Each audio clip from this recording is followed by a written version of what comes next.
చిన్నప్పుడు మీరు తన కడుపులో ఉన్నప్పుడు మీరు ఎదగాలని చెప్పి తను అన్నం తింటుంది.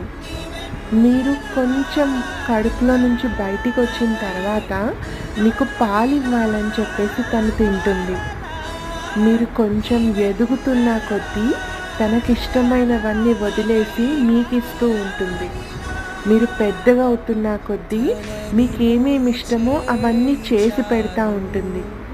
మీరు పెద్దగా అయిపోయాక కూడా, మీ పెళ్ళిళ్ళు అయిపోయాక కూడా మీకేమి ఇష్టమో నేను ఎప్పుడైనా చేసి పెట్టాలి అని ఆలోచిస్తూ ఉంటుంది. అదే అమ్మ. ఈ స్వార్థమైన లోకంలో ఎవరైనా నిస్వార్థంగా మిమ్మల్ని ప్రేమించగలుగుతారు అంటే అది అమ్మ మాత్రమే. అమ్మ ఉన్నంత వరకే తన ప్రేమ మీకు దొరుకుతుంది. తను లేనప్పుడు మీరు వెతికినా దొరకదు. Please value her.